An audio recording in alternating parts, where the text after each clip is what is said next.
हरे कृष्णा। तो आज हम 17वां अध्याय देखने जा रहे हैं। तो पहले मैं मंगलाचरण करती हूँ और उसके बाद हम थोड़ा सा 16वें का अध्याय का रिकैप करके और फिर 17वां अध्याय शुरू करेंगे। ओम नमो भगवते वासुदेवाय। ओम नमो भगवते वासुदेवाय। ओम नमो भगवते वासुदेवाय। ओम अज्ञानतिमिरान्धस्य ज्ञानाञ्जनशलाकया चक्षुरुन्मीलितं येन तस्मै श्रीगुरवे नमः।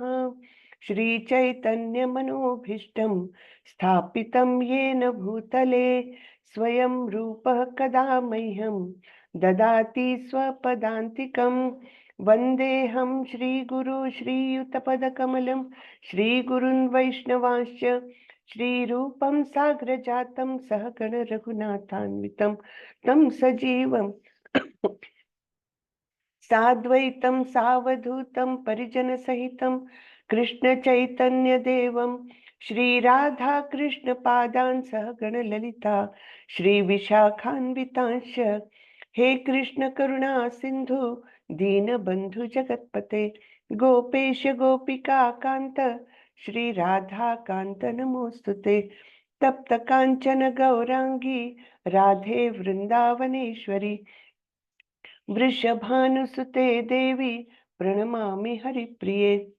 नमो विष्णुपदाय कृष्णपृष्ठाय भूतले श्रीमते भक्ति वेदांत स्वामी इति नामिने। नमस्ते सारस्वती देवे गौरवाणी प्रचारिणे निर्विशेषाय शून्यवादी पाश्चात्य देशतारिणी। जय श्री कृष्ण चैतन्य प्रभो नित्यानंदा श्री अद्वैत गदाधर श्रीवासादि गौर भक्त वृंदा। हरे कृष्णा कृष्णा कृष्णा हरे हरे हरे राम राम राम हरे हरे। हरे कृष्णा सभी को। सभी का बहुत हरे स्वागत है। कृष्ण माता जी, हरे हरे कृष्ण कृष्णा। प्रणाम। दंडवत प्रणाम। हरे कृष्ण माता जी, हरे दंडवत प्रणाम। कृष्ण। दंडवत प्रणाम माता जी। तो हम आज 17वां अध्याय देखने जा रहे हैं। 16वें अध्याय में अंत में भगवान बोलते हैं कि श्रद्धा कितनी आवश्यक है। तो उसके बारे में हम देखते हैं और फिर अगला अध्याय चालू करते हैं। 17वां अध्याय चालू करते हैं क्योंकि वो दोनों श्लोकों के आधार पर ये 17वां अध्याय बेस्ड है, इसलिए मैं थोड़ा सा पीछे जा रही हूँ।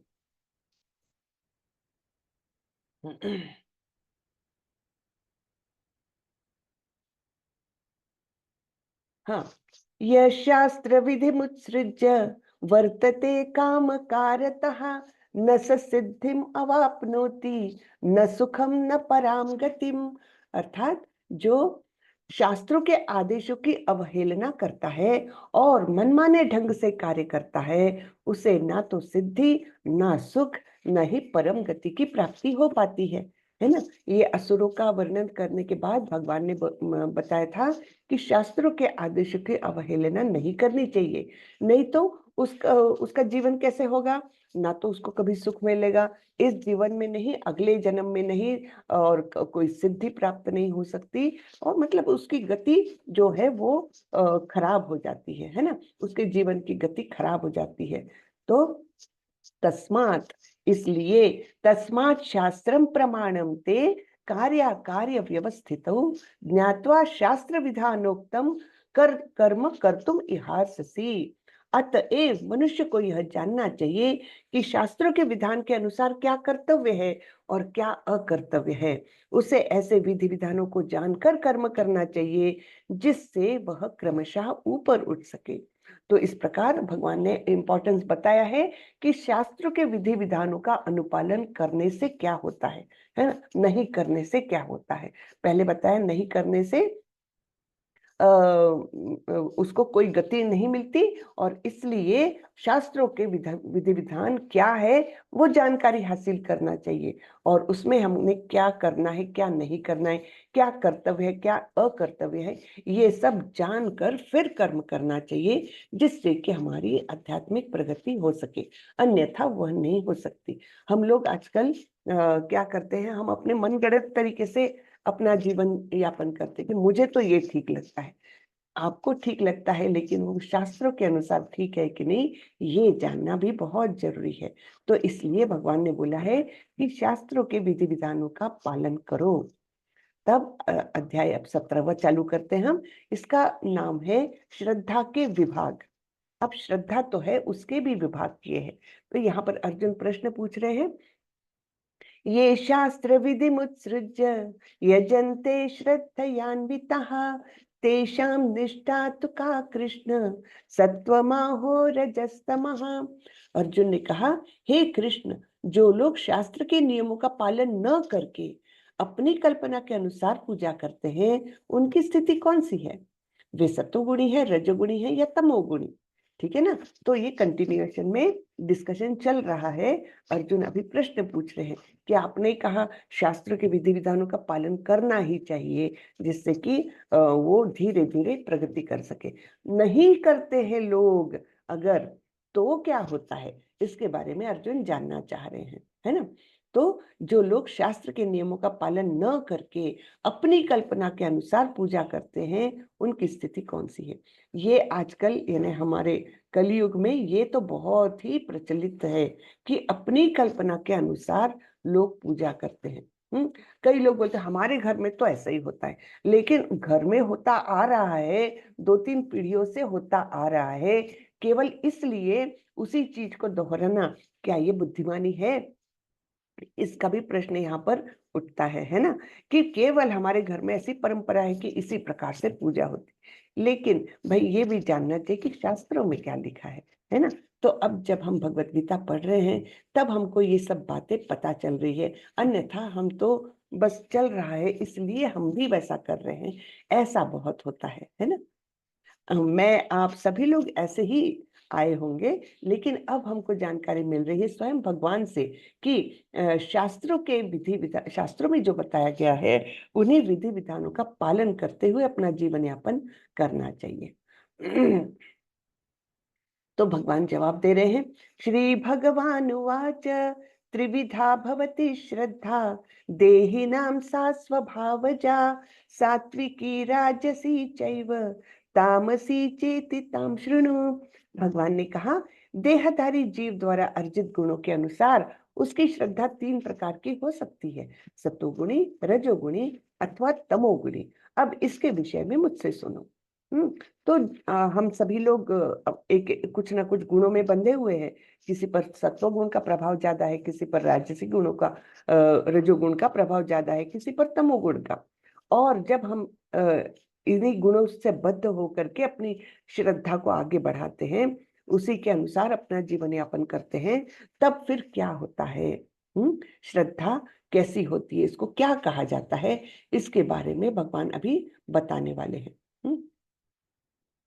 देखिए, यहाँ पर तात्पर्य में श्रीला प्रभुपाद बोलते हैं, श्रीला प्रभुपाद की जय। जो लोग शास्त्रों के विधि विधानों को जानते हैं, लेकिन आलस्य या कार्य विमुखतावश इनका पालन नहीं करते, वे प्रकृति के गुणों द्वारा शासित होते हैं। वे अपने सतोगुणी, रजोगुणी या तमोगुणी पूर्व कर्मों के अनुसार एक विशेष प्रकार का स्वभाव प्राप्त करते हैं। विभिन्न गुणों के साथ जीव की संगति शाश्वत चलती आ रही है। चूंकि जीव प्रकृति के संसर्ग में रहता है, अतएव वह प्रकृति के गुणों के अनुसार ही विभिन्न प्रकार की मनोवृत्तियां अर्जित करता है। लेकिन यदि कोई प्रामाणिक गुरु की संगति करता है और उसके तथा शास्त्रों के विधि विधानों का पालन करता है, तो उसकी यह मनोवृत्ति बदल सकती है। वह क्रमशः अपनी स्थिति तमोगुण से सतोगुण या रजोगुण से सतोगुण में परिवर्तित कर सकता है। हाँ, कहने का तात्पर्य यह है कि प्रकृति के किसी गुण विशेष में अंधविश्वास करने से ही व्यक्ति सिद्धि प्राप्त नहीं कर सकता। उसे प्रामाणिक गुरु की संगति में रहकर बुद्धि पूर्वक बातों पर विचार करना होता है। तभी वह उच्चतर गुणों की स्थिति को प्राप्त हो सकता है। तो कितना सुंदर प्रभुपाद जी ने क्लियर कर दिया यहाँ पर, है ना, कि हम तो गुणों से बंधे हुए हैं और हम उसी के अनुसार चलते हैं। लेकिन अगर हम प्रामाणिक गुरु की शरण प्राप्त करते हैं, तब हमको योग्य क्या है, अयोग्य क्या है, इसका वास्तविक ज्ञान हो सकता है। हाँ, सत्वानुरूपा सर्वस्य श्रद्धा भवति भारत, श्रद्धा मयो अयम पुरुषो यो यदृच्छ स एव सः। हे भरत पुत्र, विभिन्न गुणों के अंतर्गत अपने अपने अस्तित्व के अनुसार मनुष्य एक विशेष प्रकार की श्रद्धा विकसित करता है। अपने द्वारा अर्जित गुण के अनुसार ही जीव को विशेष श्रद्धा से युक्त कहा जाता है। तो श्रद्धा तो क्या है, एकदम बेस है ना। श्रद्धा, साधु संगा, भजन क्रिया। तो पहला स्टेप है श्रद्धा आध्यात्मिक प्रगति के लिए। श्रद्धा ही ना हो तो फिर तो व्यक्ति उस ओर मुड़ के देखेगा भी नहीं। जैसे असुर लोग, उनमें तो श्रद्धा का अभाव रहता है ना। लेकिन यहाँ पर हम देख रहे हैं कि तीनों गुणों के अंतर्गत एक प्रकार की विशेष श्रद्धा विकसित करता है व्यक्ति, और फिर उसी को कहा जाता है कि उस गुण से युक्त ऐसी श्रद्धा है। यानी सतोगुणी व्यक्ति की श्रद्धा सतोगुणी, रजोगुणी व्यक्ति की श्रद्धा रजोगुणी, इस प्रकार से कहलाती है ना। यजन्ते सात्विका देवान यक्ष रक्षांसि राजसः, प्रेतान भूतगणाश्चान्ये यजन्ते तामसा जनः। सतोगुणी व्यक्ति देवताओं को पूजते हैं, रजोगुणी यक्षों व राक्षसों की पूजा करते हैं, और तमोगुणी व्यक्ति भूत प्रेतों को पूजते हैं।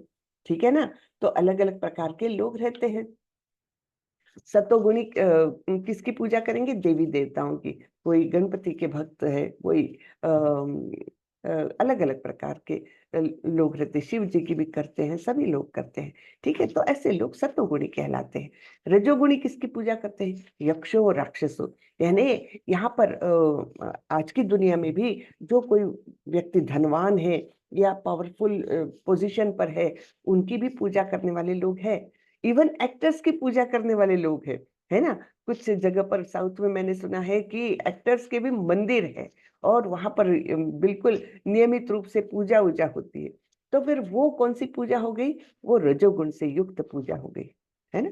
तो ऐसे, और फिर तमोगुणी लोग क्या करते हैं, वो तो तांत्रिक मांत्रिक के उसमें आकर के चंगुल में फंस करके जंगल में जाकर अमावस्या की रात में ऐसे ऐसे कुछ कुछ कुछ उनके वो रहते हैं, वैसे वो पूजा करते हैं। किसकी, भूत और प्रेतों की पूजा करते हैं। ये ज्यादा करके या तो उनको एकदम अचानक से बहुत धन प्राप्ति चाहिए, या फिर किसी का बुरा करने के लिए कि भाई मेरे पड़ोसी के यहाँ कुछ ना कुछ दुर्घटना हो जाए है ना। इस प्रकार की इच्छा लेकर ये लोग ऐसे भूत प्रेतों को भी पूजते हैं। तो ये हमने देखा कि कौन से गुण के व्यक्ति किसकी पूजा करते हैं, सतोगुणी देवताओं की, रजोगुणी यक्ष राक्षसों की, और तमोगुणी लोग हैं वो भूत प्रेतों को पूजते हैं। अशास्त्र विहितम घोरम तप्यन्ते ये तपो जनः, दंभाहंकार संयुक्ता कामराग बलान्वितः, कर्षयन्तः शरीरस्थं भूतग्रामम चेतसः, मां चैवान्तः शरीरस्थं तान् विद्या असुरा निश्चयान्। हाँ, जो लोग दंभ तथा अहंकार से अभिभूत होकर शास्त्र विरुद्ध कठोर तपस्या और व्रत करते हैं, जो काम तथा आसक्ति द्वारा प्रेरित होते हैं, जो मूर्ख हैं, तथा जो शरीर के भौतिक तत्वों को तथा शरीर के भीतर स्थित परमात्मा को भी कष्ट पहुंचाते हैं, वे असुर कहे जाते हैं। ठीक है, तो ये लोग असुर कैसे लोग होते हैं, दंभ और अहंकार से ये करते हैं। जैसे हम उदाहरण देख सकते हैं, रावण, है ना। बहुत शिव जी के भक्त तो थे, फिर भी दंभ और अहंकार से इतने ज्यादा वो वशीभूत थे कि उन्होंने बहुत बहुत ही ज्यादा कठिन तपस्या की। हाँ, इसलिए मुझे कुछ चाहिए, है ना। कुछ आसक्ति द्वारा प्रेरित होकर बहुत कठिन तपस्या करते हैं ऐसे लोग। और फिर क्या करते हैं, कठिन तपस्या तो है, शास्त्र विरुद्ध तो है क्योंकि काम से प्रेरित है, और फिर वो ऐसे लोग अपने शरीर को बहुत कष्ट पहुंचाते हैं। कई कई वर्षों तक एक पैर पर खड़े रहकर बरसात में, ठंड में, गर्मी में एकदम एक पैर पर खड़े होकर के और ऐसी सालों साल पूजा कर, तपस्या करते हैं। तो ये क्या है, भगवान इससे प्रसन्न होते हैं? नहीं, भगवान सोचते हैं ये क्या कर रहा है ना, अपने शरीर को इतने कष्ट दे रहा है, शरीर को कष्ट दे रहा है, और अंदर के उसके अंदर स्थित जो हृदयस्थ हमारे परमात्मा है, उनको भी तो कष्ट हो रहा है ना। तो ऐसे लोग को असुर कहा गया है। कुछ पुरुष ऐसे हैं जो ऐसी तपस्या की विधियों का निर्माण कर लेते हैं जिनका वर्णन शास्त्रों में नहीं है। उदाहरणार्थ, किसी स्वार्थ के प्रयोजन से, यथा राजनीतिक कारणों से उपवास करना शास्त्रों में वर्णित नहीं है। आजकल ये बहुत चलन है ना, कि हम तो धरने पर बैठ गए, हम उपवास कर रहे हैं। अभी अभी एक मंत्री ने दिल्ली में किया था ऐसे, और फिर अल्टीमेटली क्या हुआ, उनको ले जाना पड़ा अस्पताल, फिर छोड़ दिया, है ना। तो ये किससे प्रेरित रहता है? ये किसी प्राप्ति के हेतु ऐसे उपवास किए जाते हैं। तो इसको शास्त्रों में इसको मान्यता नहीं है ना। शास्त्रों में क्या बताया है? केवल आध्यात्मिक उन्नति के लिए अगर आप उपवास करते हैं तो वो ठीक है ना। शास्त्रों में तो आध्यात्मिक उन्नति के लिए उपवास करने की संस्कृति है, किसी राजनीतिक या सामाजिक उद्देश्य के लिए नहीं। तो ऐसे लोग क्या है, फिर उनको हम क्या कहेंगे? जो शास्त्र के विधि विधानों के अनुसार नहीं कर रहे, उनको असुर कहेंगे, है ना। स्पष्ट बोला है भगवान ने, ऐसे लोग असुर कहलाते हैं जो अपने स्वार्थ के लिए इस प्रकार से कुछ तपस्या करते हैं, उपवास करते हैं, या और भी कुछ कठिन आचरण करते हैं जिसका शास्त्रों में उल्लेख नहीं है। आहारस्त्वपि सर्वस्य त्रिविधो भवति प्रियः, यज्ञस्तपस्तथा दानं तेषां भेदम इमं शृणु। यहाँ तक कि प्रत्येक व्यक्ति जो भोजन पसंद करता है वह भी प्रकृति के गुणों के अनुसार 3 प्रकार का होता है ना। यही बात यज्ञ, तपस्या तथा दान के लिए भी सत्य है। अब उनके भेदों के विषय में सुनो। देखिए कितना डिटेल में भगवान हमको ज्ञान दे रहे हैं, है ना, कि कौन सा खाना, कौन से गुण किसे गुणों वाले व्यक्ति को कौन सा खाना पसंद है ना, किस प्रकार का दान वो करता है, किस प्रकार की तपस्या वो करता है, ये सारा ज्ञान अभी भगवान देने वाले हैं। हाँ, तो ये सारे भेद कैसे विभिन्न प्रकार के गुणों से प्रेरित व्यक्ति अलग अलग करता है। तो आगे देते हैं। आयु सत्व बलारोग्य सुख प्रीति विवर्धनः रस्यः स्निग्धा स्थिरा हृदया आहारा सात्विक प्रियः। जो भोजन सात्विक व्यक्तियों को प्रिय होता है वह आयु बढ़ाने वाला, जीवन को शुद्ध करने वाला तथा बल, स्वास्थ्य, सुख तथा तृप्ति प्रदान करने वाला होता है। ऐसा भोजन रसमय, स्निग्ध, स्वास्थ्यप्रद तथा हृदय को भाने वाला होता है। तो सात्विक लोगों को क्या पसंद होता है? शुद्ध सात्विक भोजन, उसमें वेजिटेरियन ही रहेगा, निश्चित रूप से वेजिटेरियन रहेगा। जब सात्विक है तो वेजिटेरियन है ही। और फिर कैसा रहेगा? ज्यादा तीखा वगैरह नहीं, एकदम ऐसा कि जिससे बल भी मिले, स्वास्थ्यवर्धक भी हो। ज्यादा तीखा चटपटा ये स्वास्थ्यवर्धक तो नहीं हो सकते, है ना। तो ऐसा माइल्ड भोजन और जो तृप्ति प्रदान करने वाला है। तो ऐसे भोजन में क्या क्या समाविष्ट होगा? एक तो दूध के पदार्थ होंगे, दही होगा, है ना, सलाद होगा, और जैसे हम हमेशा खाते हैं दाल चावल सब्जी रोटी, और मतलब ऐसा खाना कि जो सात्विकता से भरा हुआ हो, शुद्ध हो, ताजा हो, है ना। ये भी महत्वपूर्ण है, ताजगी होना चाहिए उसमें। तो ऐसा भोजन सात्विक लोगों को पसंद है। राजसी लोगों को कैसा पसंद है? रजोगुणी लोगों को कट्वम अमल लवणात्युष्ण तीक्ष्ण रुक्ष विताहिनः आहारा राजसस्येष्ठा दुःख शोकामय प्रदः। अत्यधिक अत्यधिक तिक्त, खट्टे, नमकीन, गरम, चटपटे, शुष्क तथा जलन उत्पन्न करने वाले भोजन रजोगुणी व्यक्तियों को प्रिय होते हैं। ऐसे भोजन दुख, शोक तथा रोग उत्पन्न करने वाले हैं। तो जो चाट के ठेले वेले चलते हैं ना, वहां पर निश्चित रूप से कौन से लोग रहते हैं? रजोगुणी लोग, क्योंकि उनको बहुत तीखा, बहुत गरम, है ना, ऐसा चटपटा ऐसा खाना उनको पसंद है। लेकिन उससे परिणाम क्या होता है, उससे उनको मिलता है रोग, है ना, शरीर में निश्चित रूप से रोग उत्पन्न होता है, जो दुख और शोक देने वाला होगा उनको, है ना। इसके उल्टा सात्विक लोगों को हमने कैसे देखा है, उनका भोजन कैसा है, स्वास्थ्यप्रद, हृदय को भाने वाला, तृप्ति देने वाला, ऐसा भोजन सात्विक लोगों का देखा है हमने। अब तीसरा, जो तामसी लोग, उनका क्या होता है, यातयामं गतरसं पूति पर्युषितं च यत् उच्छिष्टमपि चामेध्यं भोजनम तामस प्रियम। तामसी लोगों को कैसा पसंद है, खाने से 3 घंटे पूर्व पकाया गया, स्वादहीन, वियोजित एवं सड़ा, जूठा तथा अस्पृश्य वस्तुओं से युक्त भोजन उन लोगों को प्रिय होता है जो तामसी होते हैं, है ना। अस्पृश्य वस्तुओं से युक्त यानी कैसा है, मांस, है ना, मांस वगैरह जो है उससे युक्त जो भोजन है वो तामसी लोगों को प्रिय है।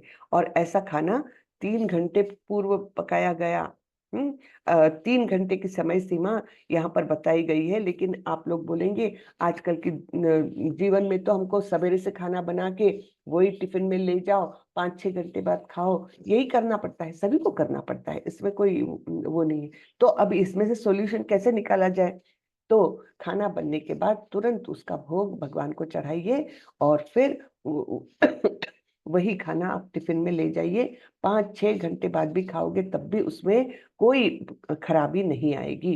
तो यही एक सॉल्यूशन आजकल के जमाने के लिए है ना। तो तामसी लोगों के लिए क्या बताया है, खाने से 3 घंटे घंटे पूर्व पकाया गया, स्वादहीन, वियोजित एवं सड़ा, हाँ, तो यानी बहुत फर्मेंटेड और ये इस प्रकार का रहता है ना, जूठा तथा अस्पृश्य वस्तुओं से युक्त यानी नॉन वेज, है ना, उन लोगों को प्रिय है जो तामसी होते हैं। ठीक है, तो यहाँ पर हम थोड़ा सा पढ़ते हैं। आहार का उद्देश्य आयु को बढ़ाना, मस्तिष्क को शुद्ध करना तथा शरीर को शक्ति पहुंचाना है।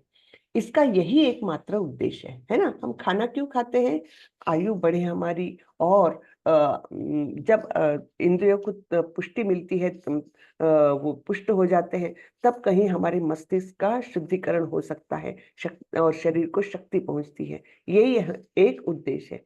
प्राचीन काल में विद्वान पुरुष ऐसा भोजन चुनते थे जो स्वास्थ्य तथा आयु को बढ़ाने वाला हो, यथा दूध के व्यंजन, चीनी, चावल, गेहूं, फल तथा तरकारियां। ये भोजन सत्वगुणी व्यक्तियों को अत्यंत प्रिय होते हैं। अन्य कुछ पदार्थ जैसे भुना मक्का तथा गुड़ स्वयं रुचिकर न होते हुए भी दूध या अन्य पदार्थों के साथ मिलने पर स्वादिष्ट हो जाते हैं, तब वे सात्विक हो जाते हैं। ये सारे भोजन स्वभाव से ही शुद्ध है। ये मांस तथा मदिरा जैसे अस्पृश्य पदार्थों से सर्वथा भिन्न है। 8वें श्लोक में जिन स्निग्ध पदार्थों का उल्लेख है, उनका पशुवध से प्राप्त चर्बी से कोई नाता नहीं होता। हाँ, वो जो स्निग्ध पदार्थ बताए हैं वो नेचुरली हमको जो मिलते हैं, जैसे घी वगैरह, है ना, तो उसमें पशुवध से संबंधित कुछ नहीं है, है ना। यह पशु चर्बी दुग्ध के रूप में उपलब्ध है, जो समस्त भोजनों में परम चमत्कारी है ना। घी का जो इस्तेमाल होता है उससे हमारा भोजन एकदम स्वादिष्ट हो जाता है। दुग्ध, मक्खन, पनीर तथा अन्य पदार्थों से जो पशु चर्बी मिलती है, उससे निर्दोष पशुओं के मारे जाने का प्रश्न नहीं उठता। यह केवल पाशविक मनोवृत्ति है जिसके कारण पशुवध चल रहा है। आवश्यक चर्बी प्राप्त करने की सुसंस्कृत विधि दूध से है। पशुवध तो अमानवीय है। मटर, दाल, दलिया आदि से प्रचुर मात्रा में प्रोटीन उपलब्ध होता है ना। लोग आर्ग्यूमेंट करते हैं फिर हमको प्रोटीन्स कैसे मिलेंगे, हम नॉनवेज नहीं खाएंगे तो उसको भी प्रभुपाद जी ने अच्छे से क्लियर कर दिया है कि ये चीजें अगर जो वेजिटेरियन है ये खाएंगे तो बहुत सारा प्रोटीन आपको वैसे प्राप्त हो सकता है। हाँ, तो यहाँ पर फिर रजोगुणी व्यक्तियों के भोजन के बारे में भी बताया है। जो राजस भोजन कटु, बहुत लवणीय या अत्यधिक गर्म चरपरा होता है, वह अमाशय की श्लेष्मा को घटाकर रोग उत्पन्न करता है ना। तो जो चटपटा खाते हैं, ठेले पर जाकर चाट खाते हैं, तो वो क्या होता है, उनके जठर में निश्चित रूप से रोग उत्पन्न होता है। और यहाँ पर उच्छिष्ट भोजन जो तमोगुणियों के बारे में लिखा है, उच्छिष्ट केवल हम भगवान का ले सकते हैं या गुरु का ले सकते हैं, बाकी किसी का नहीं, है ना। उच्छिष्ट भोजन उसी अवस्था में किया जा सकता है जब वह उस भोजन का एक अंश हो जो भगवान को अर्पित किया जा चुका हो, या कोई साधु पुरुष विशेष रूप से गुरु द्वारा ग्रहण किया जा चुका हो। अन्यथा ऐसा जूठा भोजन तामसी होता है और वह संदूषण या रोग को बढ़ाने वाला होता है। ठीक है, तो उच्चिष्ट हम ग्रहण करेंगे केवल भगवान का या अपने गुरु का। हाँ, दूसरों का उच्चिष्ट हमने ग्रहण नहीं करना चाहिए, वो तामसी भोजन में कन्वर्ट हो जाता है। ठीक है, तो ये हमने 3 प्रकार के भोजन के बारे में समझा, है ना। अफलाकांक्षिभिर यज्ञो विधि दष्टोर्य इज्जते यष्टव्यमेवेति मनः समाधाय स सात्विकः। अब यज्ञों के बारे में भगवान बता रहे हैं। यज्ञों में वही यज्ञ सात्विक होता है जो शास्त्र के निर्देशानुसार कर्तव्य समझकर उन लोगों के द्वारा किया जाता है जो फल की इच्छा नहीं करते। तो यज्ञों के बारे में अब सतोगुणी, रजोगुणी और तमोगुणी, इस प्रकार के यज्ञों के बारे में अभी भगवान ज्ञान देने वाले हैं। तो यज्ञ सात्विक कौन सा होता है? शास्त्रों के निर्देशानुसार, है ना, कर्तव्य समझकर और फल की अपेक्षा किए बिना, ऐसे जो यज्ञ होते हैं उनको सात्विक यज्ञ कहा जाता है। फिर अभिसंधाय तु फलम दंभार्थम अपि चैव यत् इज्जते भरत श्रेष्ठ तम यज्ञम विद्धि राजसम। लेकिन हे भरत श्रेष्ठ, जो यज्ञ किसी भौतिक लाभ के लिए या गर्ववश किया जाता है उसे तुम राजसी जानो, है ना। तो भौतिक लाभ के लिए किया हुआ यज्ञ जो है, या फिर शो ऑफ करने के लिए कि देखो मैं कितना आध्यात्मिक जीवन में वो हूँ, प्रगति कर चुका हूँ कि मैं इतना बड़ा यज्ञ कर रहा हूँ, है ना, अपना धन का, अपने ऐश्वर्य का शो ऑफ करने के लिए भी बहुत लोग यज्ञ करते हैं, वो राजसी में आता है। फिर विधिहीनम असृष्टान्नम मंत्रहीनम अदक्षिणम श्रद्धा विरहितम यज्ञम तामसम परिचक्षते। जो यज्ञ शास्त्र के निर्देशों की अवहेलना करके प्रसाद वितरण किए बिना, वैदिक मंत्रों का उच्चारण किए बिना, पुरोहितों को दक्षिणा दिए बिना तथा श्रद्धा के बिना संपन्न किया जाता है, वह तामसी माना जाता है। ठीक है ना। तो यहाँ पर प्रभुपाद जी बोलते हैं तमोगुण में श्रद्धा वास्तव में अश्रद्धा है। कभी कभी लोग किसी देवता की पूजा धन अर्जित करने के लिए करते हैं और फिर वे इस धन को शास्त्र के निर्देशों की अवहेलना करके मनोरंजन में व्यय करते हैं। ऐसे धार्मिक अनुष्ठानों को सात्विक नहीं माना जाता, ये तामसी होते हैं। इनसे तामसी प्रवृत्ति उत्पन्न होती है और मानव समाज को कोई लाभ नहीं पहुंचता। तो कभी कभी रजोगुण में व्यक्ति क्या करता है, देवताओं की पूजा करता है धन अर्जित करने के लिए, धन मिलता है तो उसको फिर इस प्रकार से वो करता है कि मतलब शास्त्रों की अवहेलना करके वो इस प्रकार के यज्ञों का वो अधिष्ठान करता है, तो वो कैसा कहलाता है? तामसी। उससे किसी को कोई फायदा नहीं पहुंचता, है ना। अब तप के बारे में बताएंगे, है ना। पहले खाने के बारे में बताया, आहार के बारे में बताया भगवान ने, 3 प्रकार के आहार। फिर क्या बताया? यज्ञ, 3 प्रकार के यज्ञ बताए। अब भगवान बताने जा रहे हैं तप। हाँ, पर देव द्विज गुरु प्राज्ञ पूजनम शौचमार्जवम ब्रह्मचर्यम अहिंसांच शारीरम तप उच्यते। शरीर के तप के बारे में अभी भगवान बता रहे हैं। परमेश्वर, ब्राह्मणों, गुरु, माता पिता जैसे गुरुजनों की पूजा करना तथा पवित्रता, सरलता, ब्रह्मचर्य और अहिंसा ही शारीरिक तपस्या है। तो यहाँ पर भगवान तपस्या के भेद बताते हैं। अलग अलग प्रकार की तपस्या, ये शरीर की तपस्या है। क्या करना है कि हमसे जो वरिष्ठ है, सबसे वरिष्ठ तो परमेश्वर, फिर ब्राह्मण, गुरु, माता पिता, इन सबकी पूजा करना और सब कुछ पवित्र रखना, शरीर से मन से पवित्र रहना, सरलता यानी कपट ना होना, है ना, कपट का अभाव सरलता कहलाता है।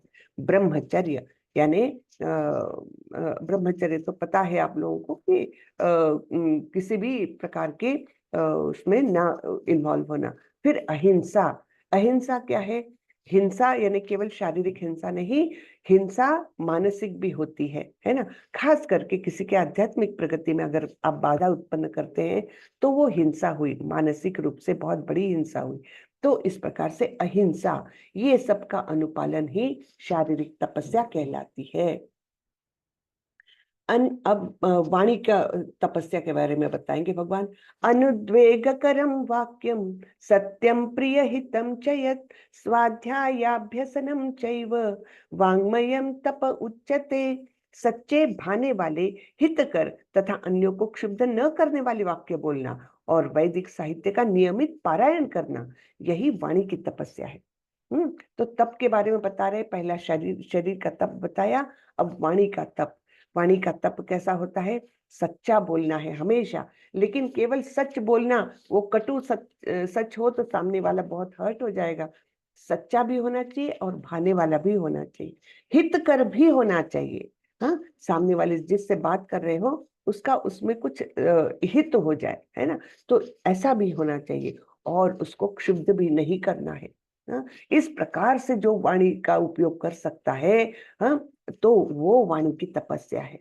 और उसके साथ साथ वैदिक साहित्य का नियमित पारायण, चाहे वो भगवत गीता हो, चाहे भागवतम हो, या अन्य कोई साहित्य हो, वैदिक साहित्य, उनका रोज नियमित रूप से थोड़ा ना थोड़ा वो पारायण करना, इसको बोलते हैं वाणी की तपस्या। मन प्रसाद सौम्यत्वं मौनम आत्म विनिग्रह भाव संशुद्धरित्य तत् तपोमान समुच्यते। तथा संतोष, सरलता, गंभीरता, आत्मसंयम एवं जीवन की शुद्धि, ये मन की तपस्याएं हैं। तो 3 प्रकार की तपस्याएं भगवान ने बता दी, शरीर की तपस्या, वाणी की तपस्या और ये मन की तपस्या है। कैसा है मन की तपस्या? कैसे? मन में संतोष रहे, है ना, बहुत किसी के प्रति हैंकरिंग ना रहे कि मुझे ये चाहिए वो चाहिए। जो प्राप्त हुआ है भगवान की कृपा से, उसमें पूरी तरह से संतुष्टि चाहिए हमारे मन में। फिर सरलता, यानी कपट का अभाव। हाँ, कपट का अभाव कि मुंह से कुछ बोल रहे मन में कुछ अलग है, ऐसा नहीं। जो बोल रहे हैं वही मन में है ना, जो मन में है वही वाणी में आ रहा है। तो ये सरलता। गंभीरता, गंभीरता यानी चंचलता न रहना। नहीं तो चंचलता कैसे होती है? एक टॉपिक से दूसरे टॉपिक, दूसरे टॉपिक से तीसरे टॉपिक पर आते जाते हैं, वैसा नहीं। गंभीरता यानी एक स्टेबिलिटी रहे अपने मन में, है ना। आत्म संयम एवं जीवन की शुद्धि, मन पर कंट्रोल रहे और शुद्ध जीवन रहे, उसमें किसी प्रकार की गंदगी का अभाव रहे। तो जीवन की गंदगी हम ये सोच सकते हैं कि जो रेगुलेटिव प्रिंसिपल्स है हमारे, कौन से कि मांसाहार न करना। फिर दूसरा क्या है कि एक तो विवाह बाह्य संबंध न रखना, जुआ न खेलना और नशा न करना, है ना। ये 4 रेगुलेटिव प्रिंसिपल्स को अगर हमने अच्छे से अनुपालन किया तो हमारा जीवन शुद्ध होता है, धीरे धीरे धीरे शुद्धिकरण होता है। साथ में जब हम हमारे वाणी से भगवान का नाम लेते हैं, है ना, तब फिर वो मन भी हमारा धीरे धीरे शुद्ध होने लगता है। तो इस प्रकार ये मन की तपस्याएं हैं। तो अभी तक हमने क्या क्या देखा? शुरू से हमने देखा किस प्रकार 3 प्रकार के आहार होते हैं। फिर और क्या देखा? 3 प्रकार के क्या देखा? दान देखा, है ना। नहीं, दान देखा क्या अभी तक? क्या क्या देखा हमने? बताइए, रिपीट करें। 3 हाँ, यज्ञ देखा हमने। हाँ, फिर तपस्या तपस्या तपस्या, 3 प्रकार की तपस्या देखी, शरीर की तपस्या, मन की तपस्या, वाणी की तपस्या। और एक 3 प्रकार का क्या देखा है? बताइए। ये है ना, 3 प्रकार के आहार, 3 आहार प्रकार के यज्ञ, और ये यज्ञ हो गया और आहार देखा। आहार और ये 3 प्रकार के तप देखे, शरीर, मन और वाणी। ठीक है, इतना अभी तक हमने देखा है। वाणी कैसी होनी चाहिए? सच्चा, भाने वाला, ऐसा हमने बोलना चाहिए, है ना। तो इस प्रकार हमने 3 प्रकार की तपस्याएं भी देखी है। ये मन की तपस्या हो गई, यहां तक हमने देखा। आगे बढ़ते हैं। श्रद्धया परया तप्तम तपस्त्रत्रिविधं नरैः अफलाकांक्षिभिर्युक्तैः सात्विकं परिचक्षते।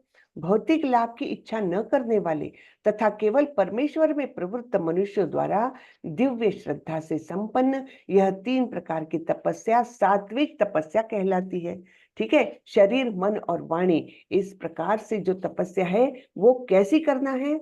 भौतिक लाभ की इच्छा न करना, हाँ, तथा केवल परमेश्वर में प्रवृत्त मनुष्य द्वारा दिव्य श्रद्धा से जब ये 3 प्रकार की तपस्या की जाती है तो वे सात्विक तपस्या कहलाती है। ठीक है ना। तो भगवान ने कितना अच्छे से हमको ज्ञान दिया है, देखिए, इसको ग्रहण करना चाहिए हमने, कि हर चीज का भगवान ने ज्ञान दिया है और हर चीज का महत्व भी बताया है कि खाने का महत्व क्या है, उससे हमारी यानी सभी दृष्टि से हमारी डेवलपमेंट कैसी होती।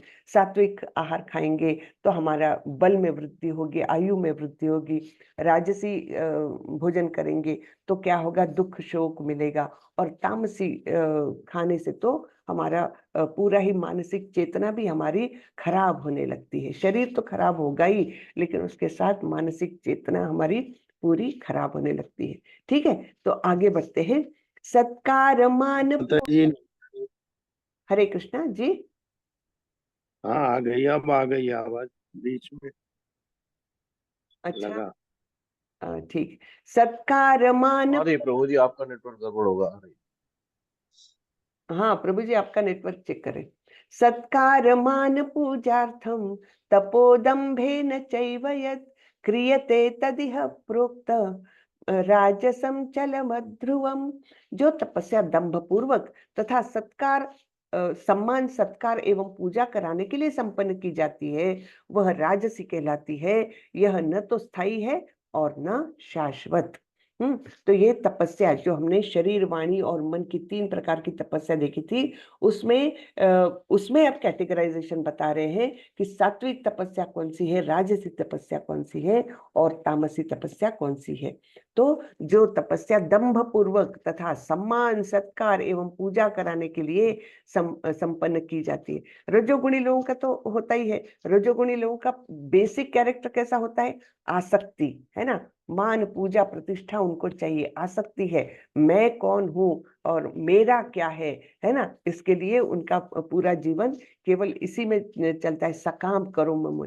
तो तपस्या भी करेंगे तो कैसे? अहंकार से पूर्ण होकर, दंभ पूर्वक। और फिर उनको चाहिए उससे क्या? फल प्राप्ति क्या चाहिए? सम्मान चाहिए उनको, लोगों ने वाहवाही करनी चाहिए, है ना। इस प्रकार जो संपन्न करता है वह राजसी है। उसका कोई वो न तो स्थायी है और न शाश्वत। ठीक है, रजोगुणी लोगों को उसका शाश्वत फायदा नहीं मिलेगा, टेम्पररी मिल जाएगा लेकिन शाश्वत फायदा कुछ नहीं मिलेगा। फिर मूढ़ ग्राहेणात्मनो यत् पीडया क्रियते तपः परस्योत्सादना परस्योत्सादनार्थम वा तत्तामसमुदाहृतम्। मूर्खतावश आत्म उत्पीड़न के लिए या अन्यों को विनष्ट करने या हानि पहुंचाने के लिए जो तपस्या की जाती है वह तामसी कहलाती है। जैसे हमने रावण का देखा था, है ना। रावण का कैसा था कि उसको बहुत मतलब दुनिया में ऐसा नाम कमाना था कि उसके समान कोई नहीं, है ना। तो वो तपस्या जो की थी वो तामसी कहलाती है, क्योंकि दूसरों को नष्ट करने के लिए, दूसरों को तकलीफ देने के लिए ऐसी प्रकार की तपस्या की जाती है। तो मूर्खतापूर्ण तपस्या के ऐसे अनेक दृष्टांत हैं, जैसे कि हिरण्यकशिपु जैसे असुरों ने अमर बनने तथा देवताओं को वध करने के लिए कठिन तप किया था। उसने ब्रह्मा से ऐसी ही वस्तुएं मांगी थी, लेकिन अंत में वह भगवान द्वारा मारा गया। किसी असंभव वस्तु के लिए तपस्या करना निश्चय ही तामसी तपस्या है। तो अमर होने का वरदान चाहिए था हिरण्यकशिपु को। ब्रह्मा जी के पीछे लग गए तपस्या कर करके कि मुझे अमर बनाओ। ब्रह्मा जी बोले भाई मैं ही अमर नहीं हूं तो मैं तुमको कैसे बनाऊं, है ना। तब फिर इसने सोचा कि चलो मैं चालाकी से ऐसा ही वर प्राप्त करता हूं। तो उसने ब्रह्मा जी को ट्रिक करने की कोशिश की। कैसे? ठीक है ब्रह्मा जी, आप मुझे अमर नहीं बना सकते तो मुझे ऐसा करो कि मैं ना तो मनुष्य द्वारा, ना पशु द्वारा, ना राक्षसों देवताओं द्वारा, है ना, किसी के भी द्वारा मैं मारा ना जाऊं। ठीक है, मैं घर में भी मारा ना जाऊं, मैं बाहर भी मारा ना जाऊं। ठीक है, मैं जमीन पर भी मारा न जाऊं, आकाश में भी मारा न जाऊं, ठीक है। इस प्रकार से उसने बहुत ट्रिक करने की कोशिश की, और अल्टीमेटली जब उसको सब कुछ ब्रह्मा जी ने वरदान दे दिए, तो उसको लगा अब मुझे कौन मार सकता है ना, मैंने तो सब कुछ कवर कर लिया अब उसमें, सारे वरदानों में, तो मुझे अब कौन मार सकता है। लेकिन भगवान ने वैसा कर दिखाया, है ना। ना तो वे पशु, ना तो मनुष्य, है ना, ऐसे रूप में आए। किसी शस्त्र से नहीं मारा उसको, अपने नाखूनों से मारा। घर में नहीं, बाहर नहीं, दरवाजे के वहां पर बैठकर मारा, ठीक है ना। तो इस प्रकार जो भी उसने अपनी बुद्धि चला करके वरदान मांगे थे, वो सारे भगवान ने एक क्षण में नष्ट कर दिए। तो ऐसे तपस्या क्या कहलाती है? तामसी। दातव्यमिति यद्दानं दीयतेनुपकारिणे देशे काले च पात्रे च तद्दानं सात्विकं स्मृतम। अब भगवान आ रहे हैं दान पर, है ना। तो अभी तक तपस्या देखी हमने, अब दान बता रहे हैं। जो दान कर्तव्य समझकर किसी प्रत्युपकार की आशा के बिना समुचित काल तथा स्थान में और योग्य व्यक्ति को दिया जाता है, वह सात्विक माना जाता है, ठीक है। तो पहले तो कर्तव्य समझकर, इसमें किसी का दबाव नहीं है, कर्तव्य समझकर दान दे रहा है वो, किसी प्रत्युपकार की आशा के बिना कि इससे मुझे कुछ मिले इसलिए दान नहीं दे रहा है ना? किसी भी फल की इच्छा के बिना वो दे रहा है। फिर समुचित काल और स्थान में, यानी योग्य काल में, योग्य समय पर और योग्य व्यक्ति को योग्य स्थान में ऐसा जो दान दिया जाता है, वह सात्विक माना जाता है। तो इसका उदाहरण हमने देखा था। सबसे अच्छा उदाहरण कौन सा है कि भगवत प्रेम के बारे में लोगों को बताए, उनको किताबें दे, भगवत गीता दे, दान दे, है ना। तो ऐसा दान कैसा होगा? उससे उनको कुछ वापस तो मिलना नहीं है, लेकिन ये कर्तव्य समझकर, ये मेरा कर्तव्य है कि कृष्ण का संदेश लोगों तक पहुंचे, ये मेरा कर्तव्य है। फिर इससे उनको कुछ प्राप्ति की इच्छा नहीं है ना।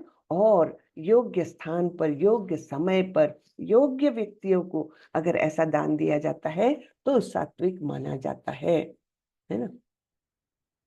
यत्तु प्रत्युपकारार्थं फलमुद्दिश्य वा पुनः दीयते च परिक्लिष्टं तद्दानं राजसं स्मृतम्।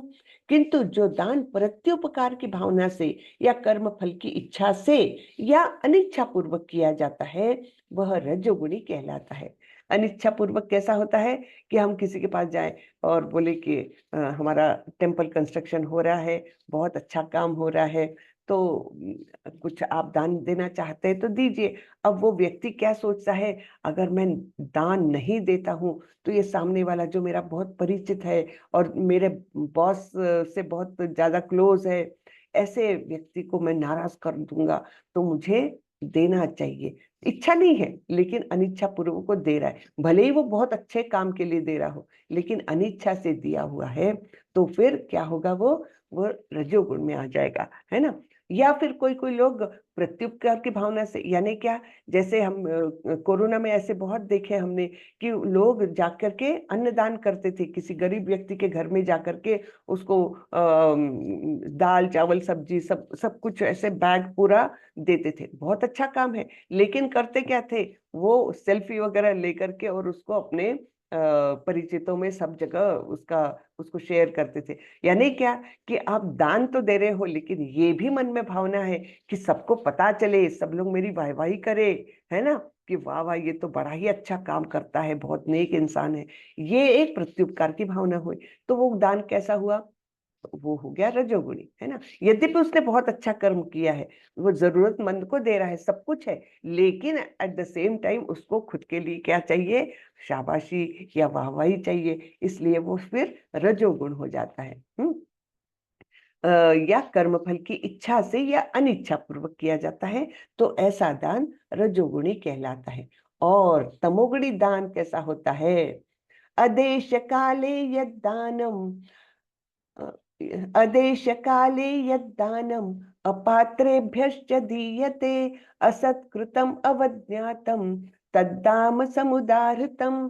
तथा जो दान किसी अपवित्र स्थान में, अनुचित समय में, किसी अयोग्य व्यक्ति को या बिना समुचित ध्यान तथा आदर से दिया जाता है, वह तामसी कहलाता है। तो इसका उदाहरण यहाँ पर प्रभुपाद जी लिखते हैं, यहाँ पर मद्यपान तथा द्यूत क्रीड़ा में व्यसनी के लिए दान देने को प्रोत्साहन नहीं दिया गया। ऐसा दान तामसी है ना। कोई आपके पास आकर बोले कि मुझे नशे की तलब आई है और मुझे थोड़ा सा पैसा दे दो, तब जाकर मैं थोड़ा सा ये कर लूं, नशा कर लूं, और आप उसको अगर मदद करते हैं तो आपका दान पूरी तरह से तामसी है। ऐसा दान लाभदायक नहीं होता, वरन इससे पापी पुरुषों को प्रोत्साहन मिलता है ना। आप तो बुराई को प्रोत्साहन दे रहे हो इस प्रकार का दान देकर, इसलिए ऐसा दान कभी भी नहीं करना चाहिए। कभी कभी हम अनजाने में भी ऐसा दान कर देते हैं, खास करके अगर हम कहीं जा रहे हो और सिग्नल पर कोई आ गया और हमने उसको पैसे दान दे दिए, है ना, भिखारी आ गया और हमने पैसे दान दिए, उस व्यक्ति ने क्या किया, उससे नशा किया, बुराई के काम किए, तब फिर हमको अनजाने में भी उस पाप के भागीदार बनना पड़ता है ना। हम तो अच्छे मन से दिए, हम तो सोचे कि चलो गरीब व्यक्ति है जाकर खाना खा लेगा, लेकिन उसने किया नशा, तो तब हमको भी ऐसा अननोइंगली ये पाप हमको लग जाता है। इसी प्रकार यदि बिना सम्मान तथा ध्यान दिए किसी उपयुक्त व्यक्ति को दान दिया जाए तो वह भी तामसी है। यानी अच्छे व्यक्ति को आप दान दे रहे हो, लेकिन कैसे दे रहे हो, ऐसे ही फेंक करके दे रहे हो बिना सम्मान के, है ना, तब फिर वो दान भी तामसी हो जाता है। ओम तत्सदिति निर्देशो ब्रह्मणस्त्रिविध स्मृतः ब्राह्मणास्तेन वेदाश्च यज्ञाश्च विहिता पुरा। सृष्टि के आदिकाल से ओम तत्सत ये 3 शब्द पर ब्रह्म को सूचित करने के लिए प्रयुक्त किए जाते रहे हैं। ये तीनों सांकेतिक अभिव्यक्तियां ब्राह्मणों द्वारा वैदिक मंत्रों का उच्चारण करते समय तथा ब्रह्म को संतुष्ट करने के लिए यज्ञों के समय प्रयुक्त होती थी। ठीक है, तो ये 3 शब्द जो है ये महत्वपूर्ण है और इनका उपयोग हमेशा से किया जाता आ रहा है, किया जाता रहा है। तो उसका महत्व भी है। जब भी दान देते हैं तब ओम तत्सत जब बोल करके हम अगर दान देते हैं तो वो निश्चित रूप से एक अच्छा दान हो जाता है और वो अविनाशी उसका स्वरूप हो जाता है। हाँ, उसका स्वरूप भी अविनाशी हो जाता है और वो परब्रह्म को प्रसन्न करता है। तो इसलिए ओम तत्सत ये शब्द दान, यज्ञ इत्यादि करते समय उसका उच्चारण जरूर करना चाहिए। तस्माद् ओम इत्युदाहृत्य यज्ञ दान तप क्रियाः प्रवर्तन्ते विधानोक्तः सततं ब्रह्मवादिनाम्। अतएव योगी जन ब्रह्म की प्राप्ति के लिए शास्त्रीय विधि के अनुसार यज्ञ, दान तथा तप की समस्त क्रियाओं का शुभारंभ सदैव ओम से करते हैं। तो ये ओम तद विष्णु परमं पदम, विष्णु के चरण कमल परम भक्ति के आश्रय है। भगवान के लिए संपन्न हर एक क्रिया सारे कार्य क्षेत्र की सिद्धि निश्चित कर देती है।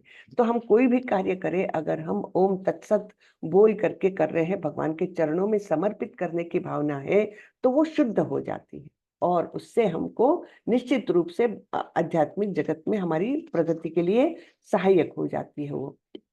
तदित्यनभिसन्धाय फलं यज्ञ तप क्रियाः दान क्रियाश्च विविधाः क्रियन्ते मोक्षकांक्षिभिः।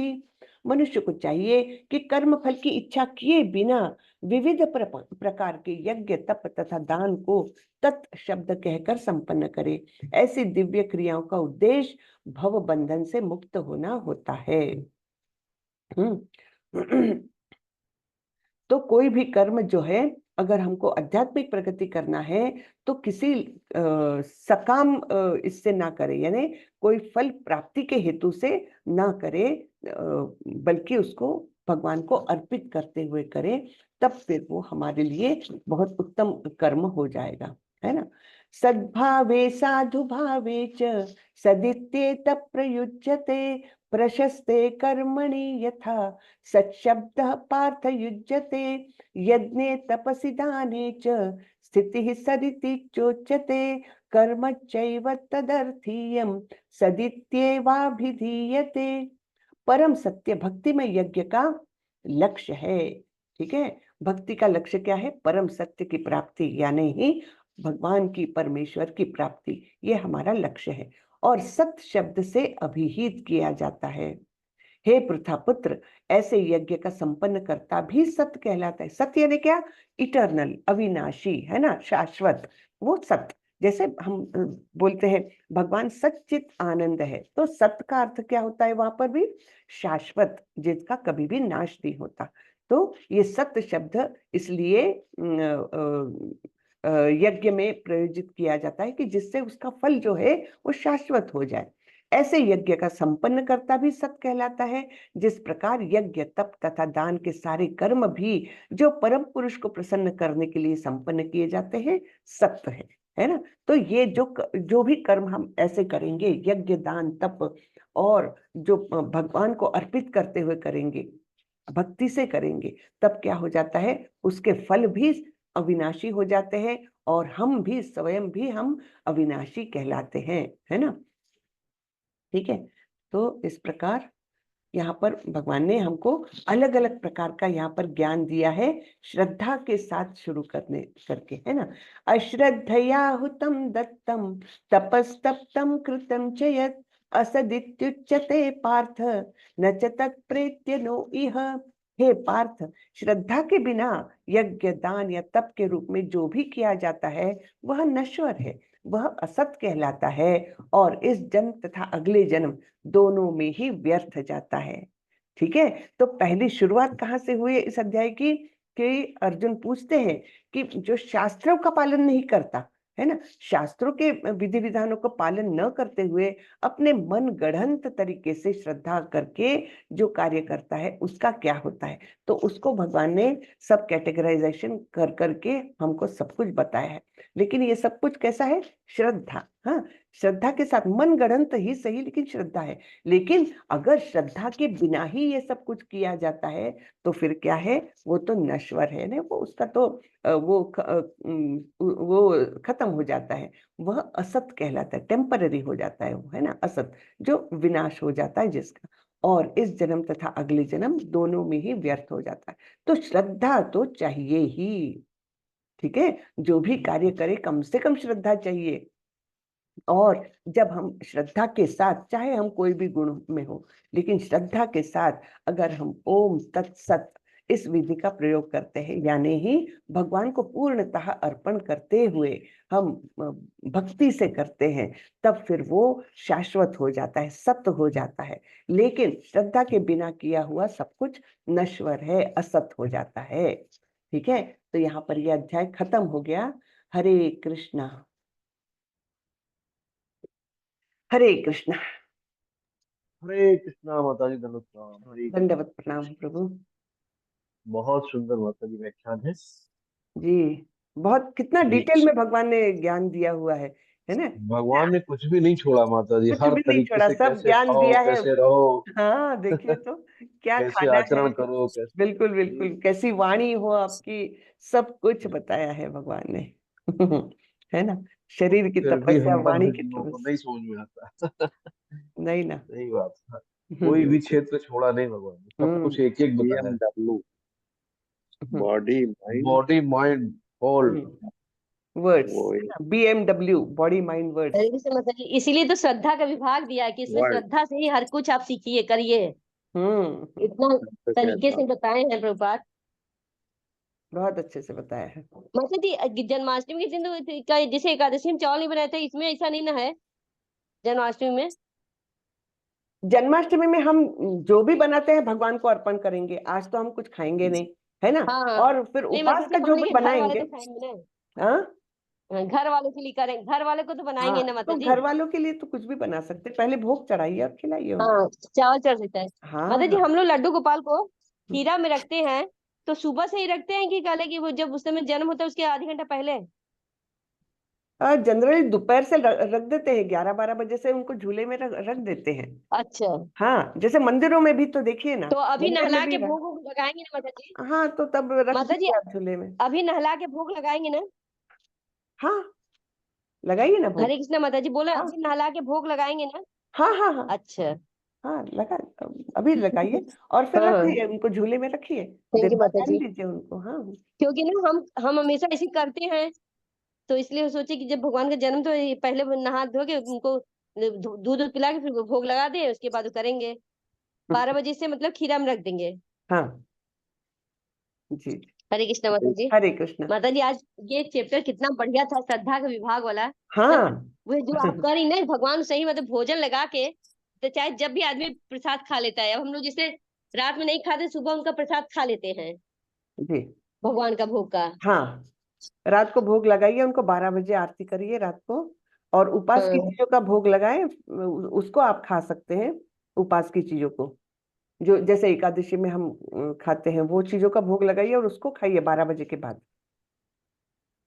हाँ, रात को। और फिर आप कल तो क्या है, हम लोग जैसे कल तो प्रभुपाद जी का वो है हाँ अपीयरेंस माता है, जी। तो फिर 12 बजे तक नहीं खाएंगे, 12 बजे के बाद फिर खाना खाएंगे कल दोपहर को। अच्छा, 12 बजे के बाद खाना खा सकते हैं? कल, हाँ, क्योंकि प्रभुपाद जी का हाँ। जन्मदिन है ना, तो हम सुबह से सब लोग वो करेंगे, उपवास करेंगे 12 बजे तक तो का। माता जी प्रभुपाद का जन्मदिन है, तो उसमें जैसे हम लोग प्रभुपाद के फोटो पे मतलब वो क्या नाम, फूल चढ़ाएंगे, और क्या कर सकते हैं?